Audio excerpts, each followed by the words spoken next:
مولاي صل وسلم دائما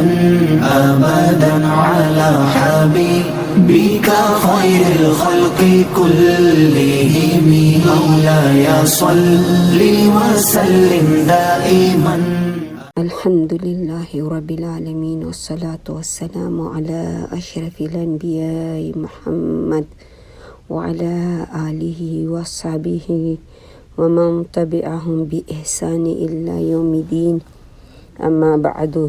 أعوذ بالله من الشيطان الرجيم. بسم الله الرحمن الرحيم. إن الله وملائكته يصلون على النبي يا أيها الذين آمنوا صلوا عليه وسلموا تسليما. الحمد لله رب العالمین. ہم اس سبق میں اور الحمدللہ رب العالمین اس حیاتی طیبہ صلی اللہ علیہ وآلہ وسلم کہ آج ہم 8ویں نمبر کے کلاس میں ہیں. تو الحمدللہ آج ہماری 8ویں نمبر پر کلاس ہوگی اور ہم نے آپ صلی اللہ علیہ وآلہ وسلم کی پیدائش اور آپ صلی اللہ علیہ وآلہ وسلم کی کے بعد جس طرح آپ نے پرورش پائی بنو سعد کے قبیلے میں، اور پھر اس کے بعد آپ کا اپنی والدہ محترمہ کے پاس آنا اور ان کے وفات کے بعد دادا کے نگرانی میں رہنا، اور دادا کے وفات کے بعد وہ نگرانی ابی طالب یعنی چچا کو سونپ دی گئی. اب رسول اللہ صلی اللہ علیہ وآلہ وسلم نے جوانی کے میں جب یعنی اس طرح قدم رکھا کہ اللہ تعالیٰ آپ کی نگرانی اور حفاظت فرما رہا تھا. اس نے آپ کو جہلیت کی گندگی علائش سے بالکل بچا کے رکھا تھا. اس کی وجہ یہ تھی کہ اللہ تعالیٰ نے آپ کو رسول بنانا تھا. وہ چاہتا تھا کہ آپ کی قوم ایک نیک کردار انسان کی حیثیت سے آپ کو پہچانے اور عزت کرے. چنانچہ جب آپ بلوغت کے عمر کو پہنچے تو پوری قوم ایک شریف با اخلاق اور با کردار انسان کی حیثیت سے آپ کو جانتی تھی،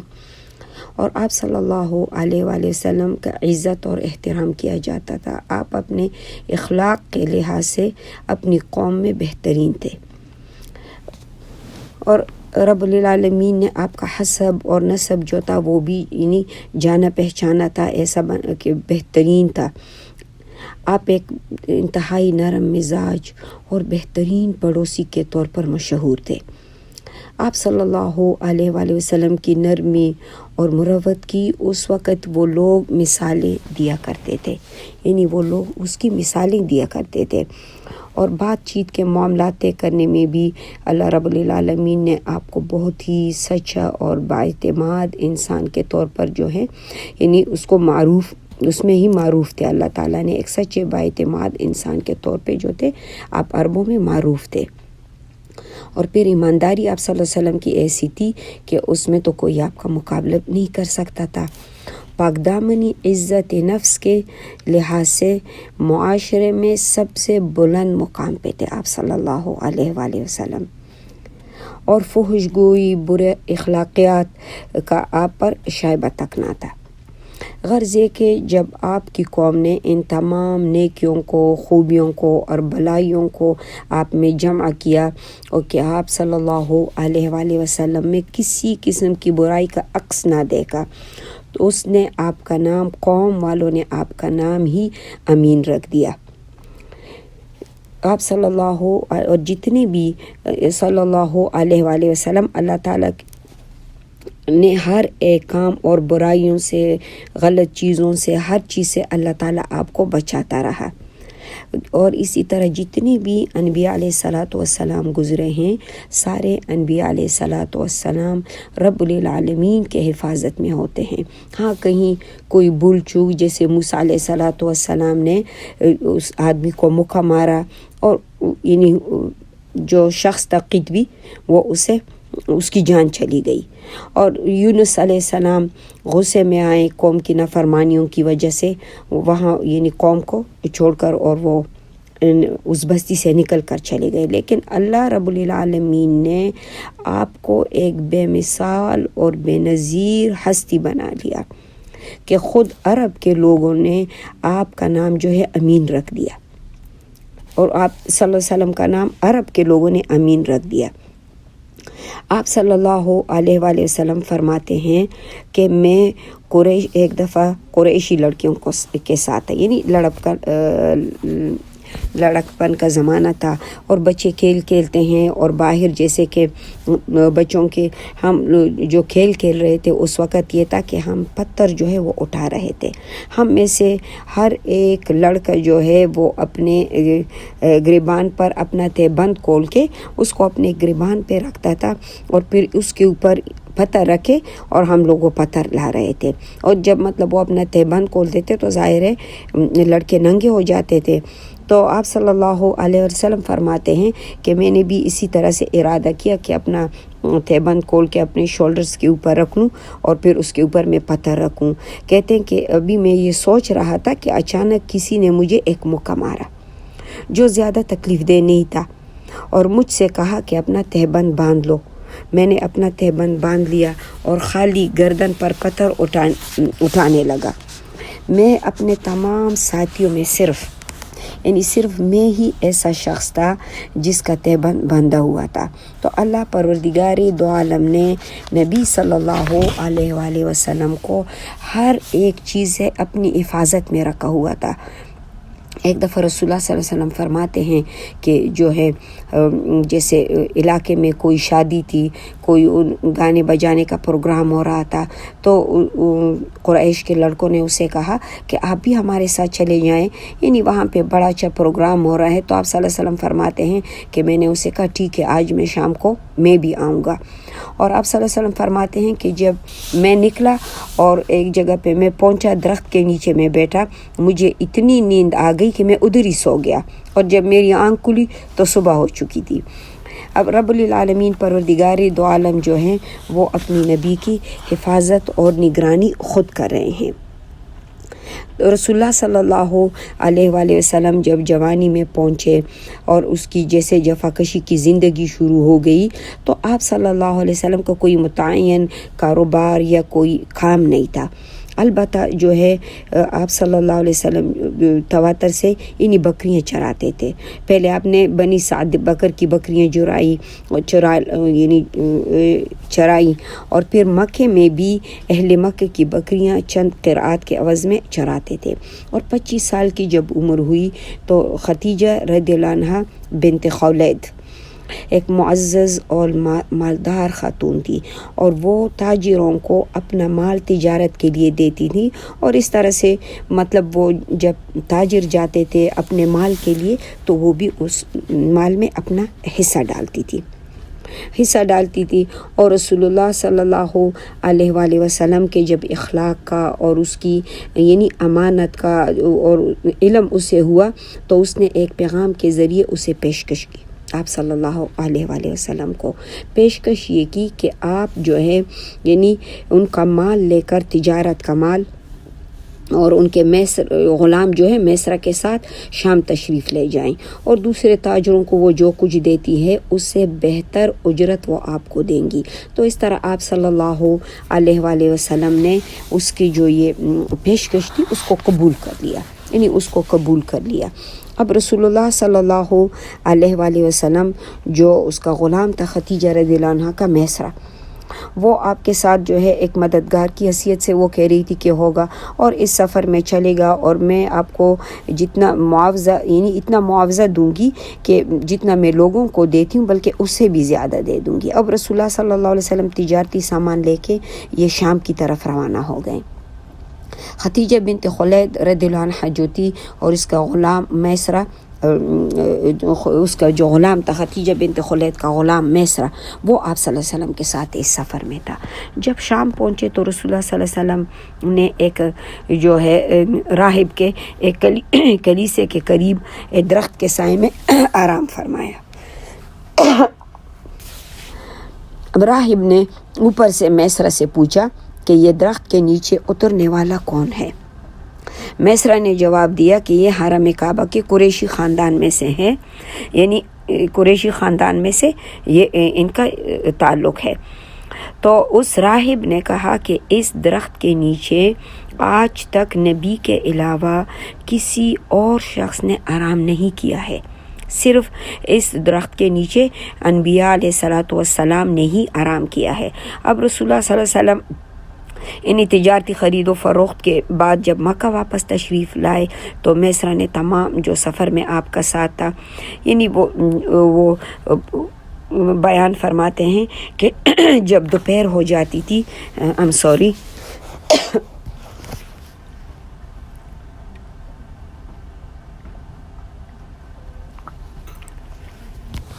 جب دوپہر ہو جاتی تھی تو فرماتے ہیں کہ سخت گرمی ہو جاتی تھی اور میسرہ دیکھتا تھا کہ 2 فرشتے آپ صلی اللہ علیہ وآلہ وسلم پر سایہ کیے رہتے تاکہ آپ صلی اللہ علیہ وآلہ وسلم جو ہے وہ دھوپ سے بچیں۔ آپ اونٹ پر بیٹھے اور سفر طے کرتے جاتے۔ جو سامان آپ شام سے مکہ لائے تھے خدیجہ بنت خولید نے اسے فروخت کیا اور اسے دگنا بلکہ کچھ اسے زیادہ منافع ہوا۔ جو منافع پہلے وہ لوگوں کو دیتی تھی، سامان منگواتی تھی، اور جو رسول اللہ صلی اللہ علیہ وسلم لے کر آئے اس سے دگنا بلکہ دگنے سے بھی زیادہ خدیجہ بنت خولید رضی اللہ عنہ کو منافع ہوا۔ اور میسرہ نے بھی تمام جو حالات تھے راستے میں رسول اللہ صلی اللہ علیہ وآلہ وسلم کا اخلاص اور آپ صلی اللہ علیہ وسلم کے اخلاق ہر ایک چیز سے وہ انتہائی متاثر تھے، اور خدیجہ رضی اللہ عنہ کو اس نے ساری باتیں بتا دی۔ اب خدیجہ رضی اللہ عنہ جو تھی وہ انتہائی عقل مند، عزم اور حوصلے والی خاتون تھی۔ اب اس سے بڑھ کے یہ کہ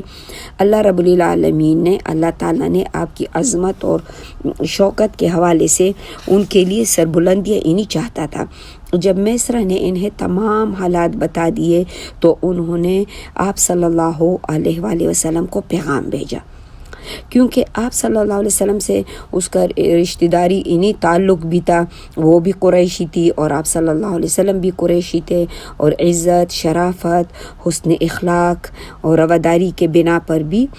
آپ صلی اللہ علیہ وآلہ وسلم اس نے کہا کہ ہر طرح سے جو مطلب خاندانی لحاظ سے آپ بھی قریشی ہیں، میں بھی قریشی ہوں، اور پھر قوم میں بھی قومی لحاظ سے، اور آپ کی عزت، آپ کی شرافت، آپ کی حسن اخلاق اور رواداری، یہ ساری چیزوں کو ملا کے میں آپ کی طرف رغبت رکھتی ہوں اور آپ صلی اللہ علیہ وآلہ وسلم سے نکاح کرنا چاہتی ہوں۔ اب خدیجہ بن خولید اپنے حسب اور نسب کے اعتبار سے قریشی عورتوں میں اعلیٰ اور افضل تھی، دولت مندی کے لحاظ سے بھی وہ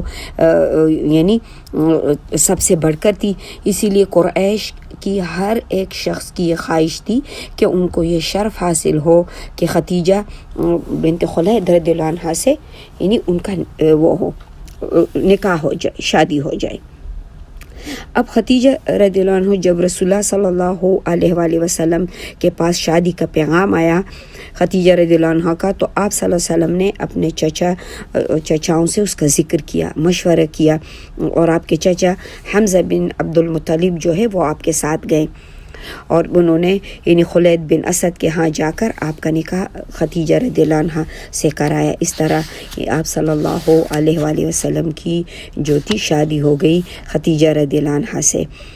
اب ابن حشام لکھتے ہیں کہ ابن حشام کا کہنا ہے کہ رسول اللہ صلی اللہ علیہ وآلہ وسلم نے ان کے مہر میں 20 اونٹنیاں دے دیں۔ یہ پہلی خاتون تھی جسے رسول اللہ صلی اللہ علیہ وسلم نے شادی کی، اور اس وقت آپ صلی اللہ علیہ وسلم کی عمر جو ہے وہ 25 سال، اور خدیجہ بن خولید رضی اللہ عنہ کی عمر مفسرین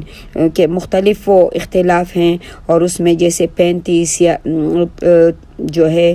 37 اور یا 40 یہ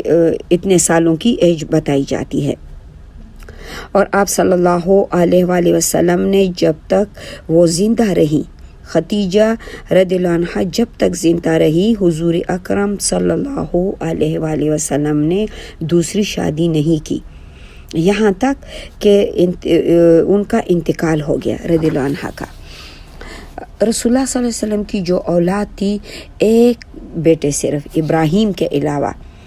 تمام اولاد حضرت خدیجہ رضی اللہ عنہ سے تھی، اسی کے بطن سے ہی آپ صلی اللہ علیہ وآلہ وسلم کی تمام اولاد تھی۔ اب جن میں رسول اللہ صلی اللہ علیہ وسلم کا بیٹا قاسم بھی تھا، جس کی وجہ سے حضور اکرم صلی اللہ علیہ وسلم کی کنیت تھی، قریش آپ کو ابو القاسم کہہ کر پکارتے تھے۔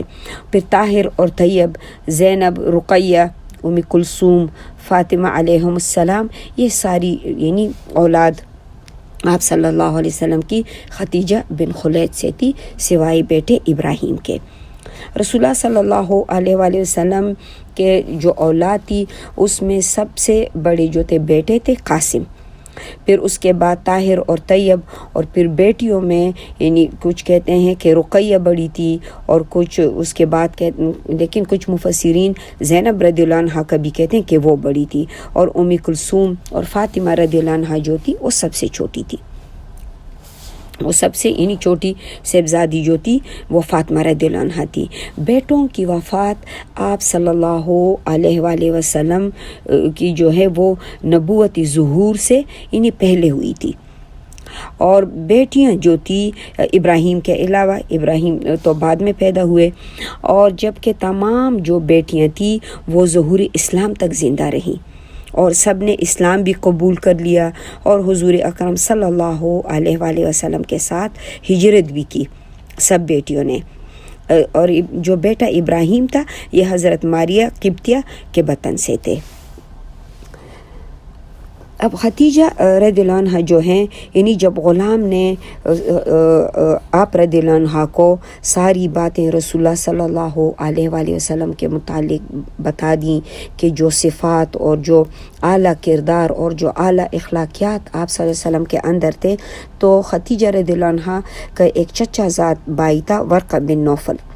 ورقہ بن نوفل جو ہے یہ اسد بن عزا، یہ اس کے پاس گئی، یہ اس کا چچا زاد بھائی تھا، لیکن اس نے عیسائی مذہب اختیار کی تھی، اور یہ عیسائی مذہب کا ایک بہت بڑے جو ہے نا عالم تھے۔ اس سے پہلے بھی اس کا ورقہ بن نوفل کی جو ہے نا ایک واقعہ ہم پچھلے ہمارے اس میں تھا کلاس میں تھا کہ جب رسول اللہ صلی اللہ علیہ وسلم اس سے حلیمہ سعدیہ سے وہ کھو گئے تھے، جس وقت وہ مکے لا رہے تھے واپس اپنی ماں کے ساتھ، تو پھر یہ ورقہ بن نوفل کو ملے تھے اور اپنے دادا کے پاس لے کر آئے تھے۔ اب یہاں پر ورقہ بن نوفل کے پاس ختیجہ رضی اللہ عنہ گئی، اور اس نے اس سے کہا، میسر کی پوری باتیں اسے بتائی کہ آپ صلی اللہ علیہ وآلہ وسلم کے اندر جتنی بھی خوبیاں تھیں، اور جیسے آپ صلی اللہ علیہ وسلم کے اوپر فرشتوں کے سائے تھے، اور پھر وہ چرچ میں راہب کا جو درخت کے نیچے لیٹے ہوئے تھے، اور وہ بھی میسرہ کو اس نے کہا کہ یہ کون ہے، تو اس نے کہا یہ قریشی نوجوان ہے، اس نے کہا کہ اس درخت کے نیچے نبی کے علاوہ کوئی اور نہیں سوئے۔ مطلب یہ ساری باتیں جب اس نے بتا دیں تو ورقہ نوفل نے کہا کہ اگر یہ واقعات صحیح ہیں جو آپ مجھے بتا رہی ہیں، تو پھر محمد صلی اللہ علیہ وآلہ وسلم اس امت کے نبی ہیں، اور مجھے یقین ہے ایسی بات جو ہے وہ ہونے والی ہے۔ اس امت کے لیے ایک نبی آنے والا ہے، وہ زمانہ اب آ چکا ہے کہ نبی جو ہے معبود ہونا چاہیے۔ ورقہ اس معاملے یعنی اس کے بارے میں یہ بھی کہتے رہتے تھے کہ نبی کے ظہور میں تاخیر ہو گئی ہے، آخر کب تک ہم انتظار کریں گے۔ اور ورقہ جو ہے وہ اشعار بھی اس کے بارے میں پڑھتے رہتے تھے کہ وہ یہی کہتے تھے کہ میں نے ایک ایسے اہم واقعے کا یعنی بہت دیر تک انتظار کیا جو رو دو کر دل شکستہ ہو کر بیٹھ جانے والوں کو بھی ہوشیار اور مستعد کر دیتا ہے۔ حقیقت تو یہ ہے کہ میں واعظ اور نصیحت کا ہمیشہ منتظر رہا ہوں، اور ختیجہ سے میں نے ایک صفت اور خوبی کے بارے میں سنا۔ اے ختیجہ، میرا انتظار بہت طویل اور گھٹن ہو گیا ہے۔ اے ختیجہ، میں اس بات کو اچھی طرح سمجھتا ہوں، اور مجھے امید ہے کہ اس کا ظہور مکے کے 2 حصوں یعنی بلائی اور نشیبی کے درمیان میں ہوگا۔ میں اس چیز کو ناپسند کرتا ہوں جو خبر تم نے مجھے دی ہے وہ کسی بھی لحاظ سے غلط یا نامکمل ہو،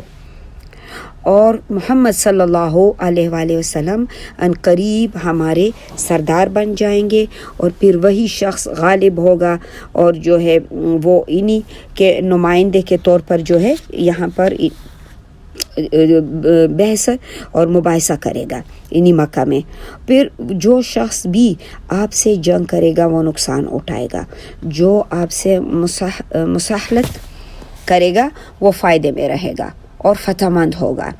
اے کاش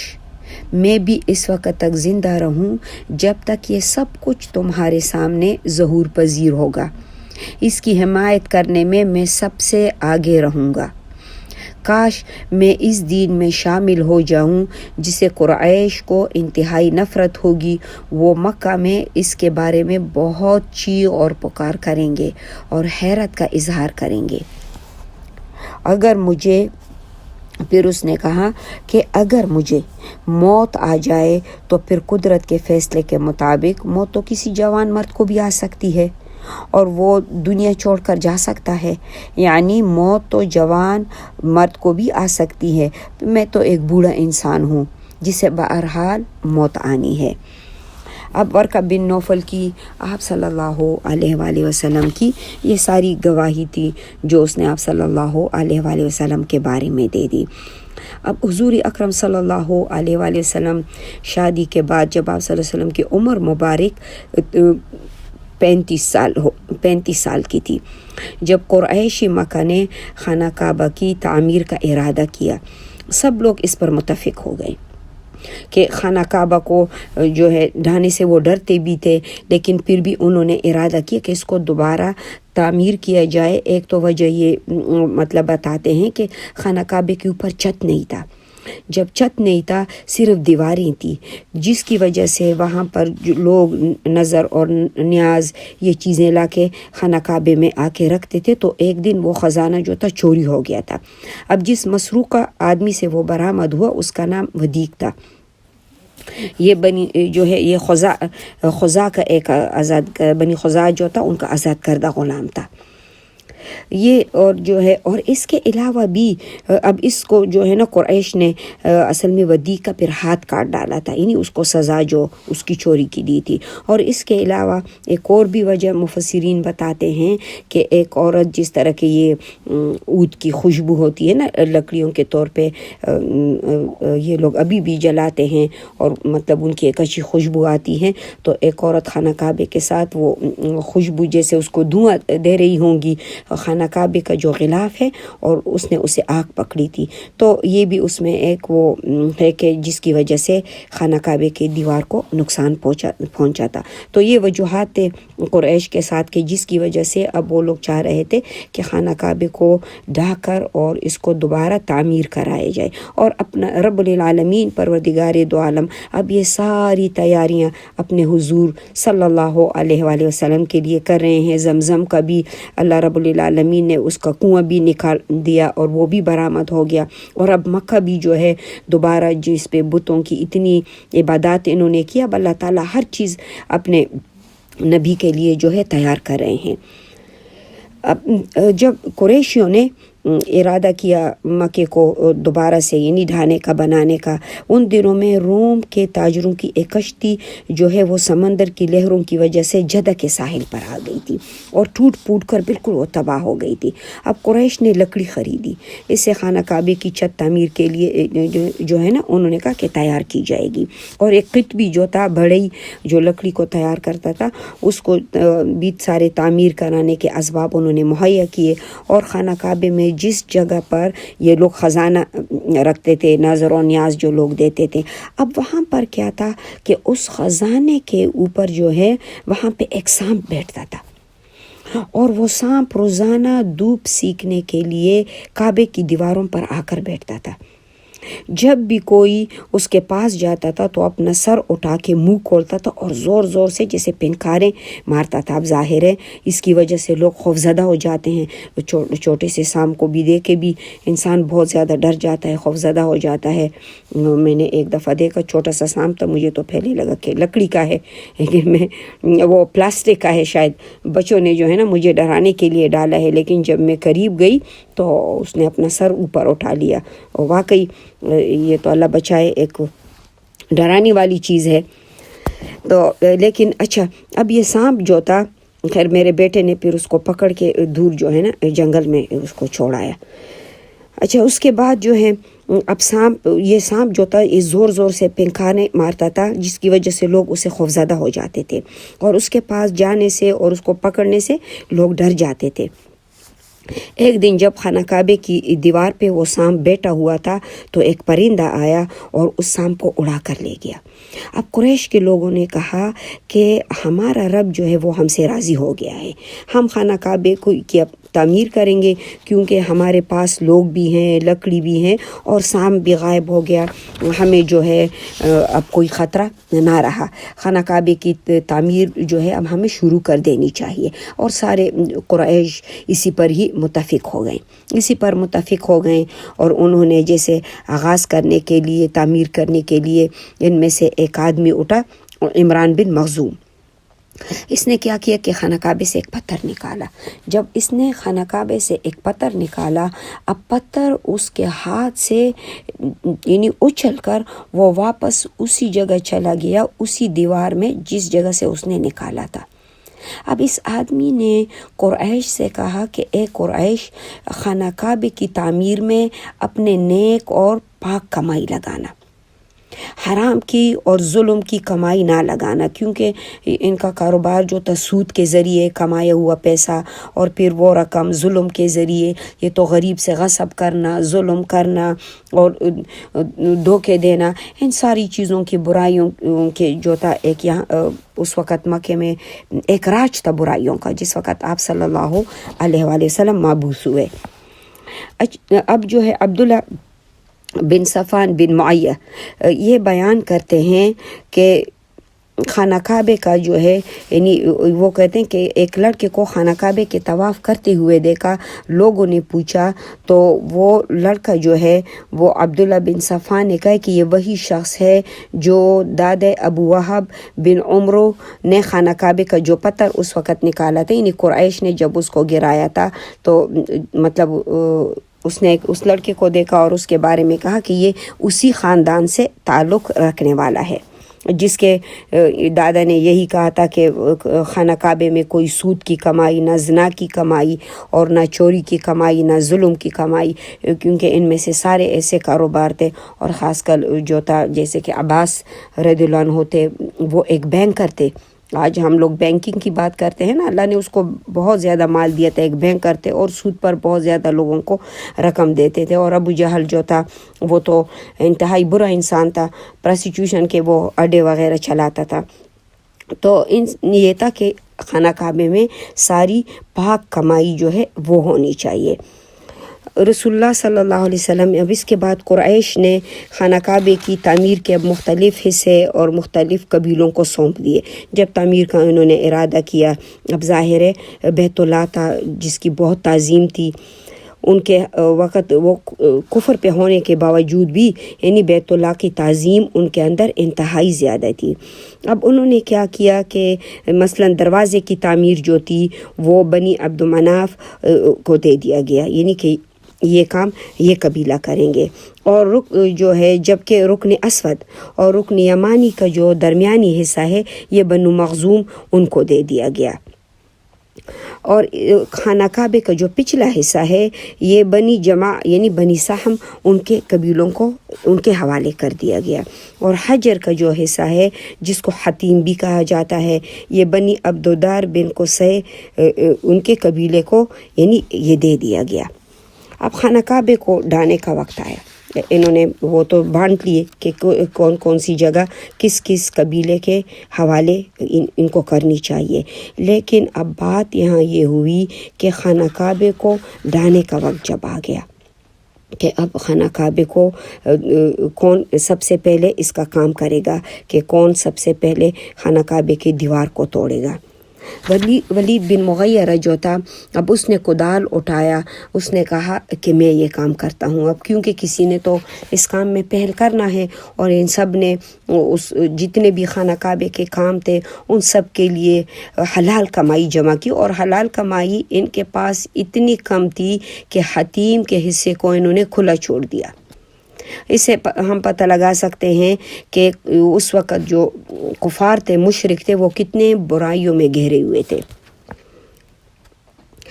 جس وقت مغیر نے کدال اٹھایا اب خانہ کعبے کو ڈھانے کے لیے تو اس نے کہا کہ لم نزع یعنی ہم نہ ڈرائے جائیں گے. مطلب اس کا یہ تھا کہ خانہ کعبے کو تو ہم کسی غلط مقصد کے لیے نہیں گرا رہے ہیں بلکہ ایک نیک مقصد کے لیے اسے ہم ڈال رہے ہیں, اسی لیے ہمیں خوفزدہ نہ کر. یعنی اللہ رب العالمین سے وہ ڈر بھی رہے تھے کیونکہ بیت اللہ تھا اور اس نے رکن یمانی کی طرف سے کچھ حصہ گرا دیا. اب لوگوں نے کہا کہ ہم آج کچھ بھی نہیں کرتے ہیں, یعنی ہم خانہ کعبے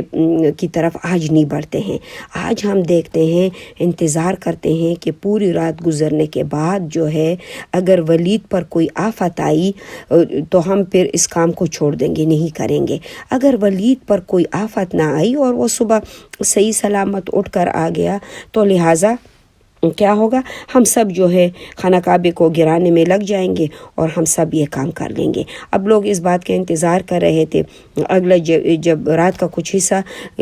رات کافی گزری لیکن کچھ حصہ رات کا باقی بھی تھا کہ ولید بن مغیرہ آ گیا اور اس نے دوبارہ اپنا کام شروع کر دیا, یعنی وہ خانہ کعبے کو گرانے میں لگ گیا. جب دوسرے لوگوں نے بھی دیکھا کہ ولید پر تو کسی قسم کی کوئی آفت مصیبت نہیں آئی تو وہ بھی اس کام میں ان میں شامل ہو گئے, یہاں تک وہ اس کام میں شامل ہو گئے کہ ابراہیم علیہ السلام کی تعمیر کی ہوئی جو بنیادیں تھیں وہ نکل آئی, جو مطلب فاؤنڈیشن ابراہیم علیہ السلام نے بنائی تھی. اب اس میں 2 پتھریلے سبز رنگ کے جو پتھر تھے, 2 سبز رنگ کے پتھر تھے اور جسامت میں ابن ہشام لکھتے ہیں کہ وہ اونٹ کے کوہان جتنے تھے, یعنی اونٹ کا کوہان جتنا ہوتا ہے اس جسامت میں تھے, لیکن یہ پتھر جو تھے ایک دوسرے سے جڑے ہوئے تھے. اب اس سلسلے میں جو روایت ابن ہشام بیان کرتے ہیں کہ قریش کے ایک شخص جو خانہ کعبے کو ڈھا رہا تھا, اس نے کیا کیا کہ ان 2 پتھروں کے درمیان اس نے ایک نوکدار پتھر کو داخل کیا تاکہ ان 2 پتھروں کو ایک دوسرے سے علیحدہ کرے. جیسے ہی ایک پتھر نے اپنی جگہ سے حرکت کی تو پورے مکے میں ایک دھماکے کی آواز سنائی دی. چنانچہ لوگ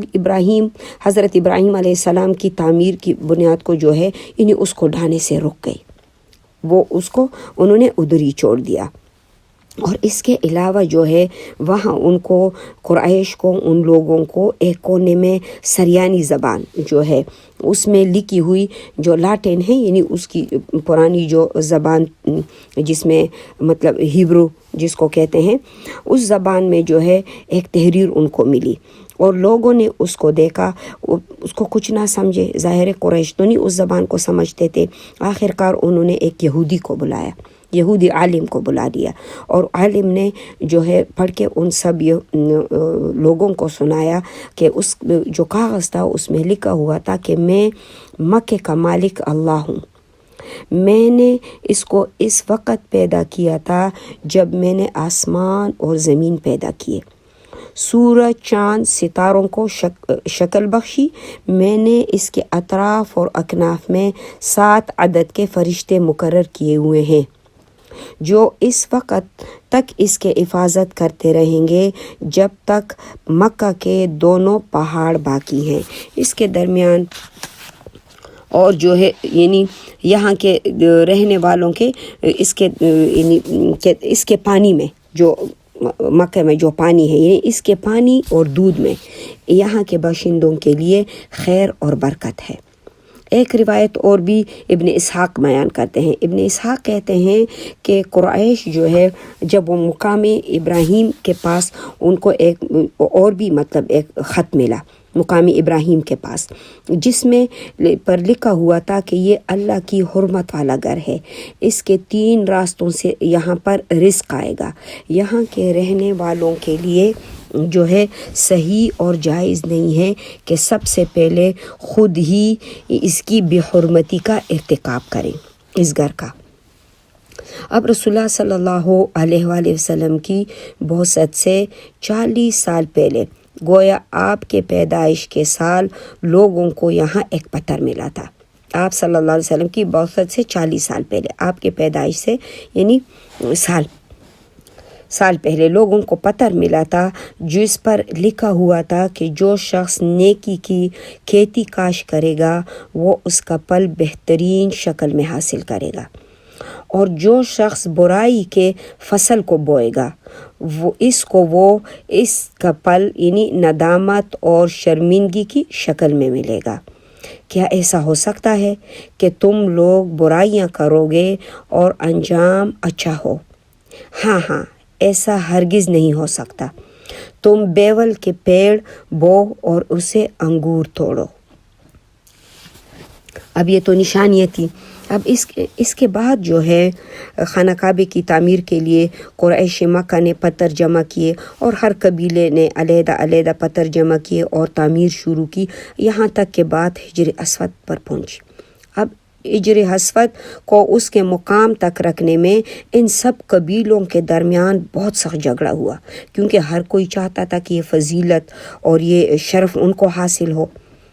انہوں نے یہاں تک کہ جو بنی عبدالدار تھا انہوں نے خون کا بھرا ہوا ایک پیالہ لایا۔ جب عربوں کی ایک وہ تھی جس وقت یہ جنگ کرتے تھے خون کا پیالہ لاتے تھے اور اس میں یہ جب ہاتھ ڈالتے تھے تو مطلب یہ ہوتا تھا کہ اب ہم یعنی کٹنے اور کاٹنے کے لیے کیا ہے ریڈی ہیں۔ غرض یہ کہ اب قریش یہاں تک وہ پہنچ گئے تھے۔ اب قریش جو ہیں 4-5 دن تک اسی حالات میں رہیں، اسی کشمکش میں رہیں، کوئی فیصلہ نہ کر سکے۔ اس کے بعد یہ لوگ مسجد میں جمع ہوئے اور سکون اور اطمینان کے ساتھ اس معاملے پر غور کرنے لگے، آپس میں مشورہ بھی کیا کہ انصاف سے کام جو ہے نا کیا جائے، انصاف کے ساتھ کام کیا جائے۔ اور جو اس وقت اور اب قریش میں جو ہے ایک بڑے عمر کا معتبر انسان بیٹھا ہوا تھا، آدمی بیٹھا ہوا تھا، اور اس نے اپنے تجربے کی بنا پر ایک تجویز پیش کی لوگوں کو۔ تجویز اس نے یہ پیش کی کہ ہم یوں کر لیتے ہیں کہ اس مسجد کے دروازے سے جو شخص سب سے پہلے داخل ہو اس کو تم اپنے درمیان کا ثالث بناؤ، وہ جو فیصلہ کرے گا اس کو قبول کرو۔ اب ان لوگوں نے اس تجویز کو پسند کیا اور تسلیم کر لیا۔ اتفاقاً ان کے پاس سب سے پہلے آنے والے شخص حضور اکرم صلی اللہ علیہ وآلہ وسلم تھے۔ جب انہوں نے آپ کو آتے ہوئے دیکھا تو سب بہت خوش ہوئے، سب نے کہا یہ تو امین ہے، اس کو تو سب جانتے ہیں۔ محمد صلی اللہ علیہ وآلہ وسلم جو بھی فیصلہ کریں گے تو اس پر ہم راضی ہوں گے۔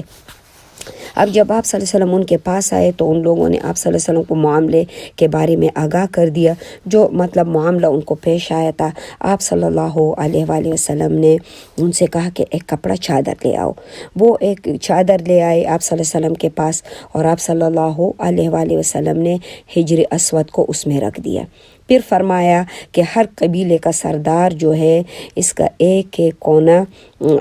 کیا ہے اس چادر کا ایک کونا پکڑے، اور ان سب نے چادر کا ایک کونا پکڑا، اور آپ صلی اللہ علیہ وآلہ وسلم نے اپنے دست مبارک سے اس پتھر کو اٹھا کے اس چادر کے اندر رکھ دیا، اور وہ اس کو اس جگہ پر لے آئے جس جگہ حجر اسود کو یعنی رکھنا تھا۔ پھر آپ صلی اللہ علیہ وآلہ وسلم نے اپنے دست مبارک سے اس حجر اسود کو اٹھا کے اسی جگہ پر رکھ دیا اور اس کی تعمیر شروع ہو گئی۔ اور قریشی لوگ جو ہے اس فیصلے سے بہت خوش ہوئے اور راضی بھی ہو گئے، اور اس طرح سب لوگ جو ہے آپ کو امین امین کہہ کے پکارتے تھے، اور تعمیر سے جب فارغ ہو گئے اب جیسا وہ چاہتے تھے انہوں نے خانہ کعبے کو تعمیر کر لیا۔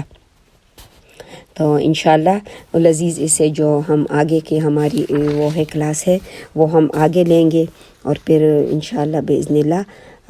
آگے کی کلاس میں آپ سب سے ملاقات ہوگی۔ اس وقت کے لیے اجازت چاہتی ہوں۔ السلام علیکم ورحمۃ اللہ وبرکاتہ۔ مولاي صل وسلم دائما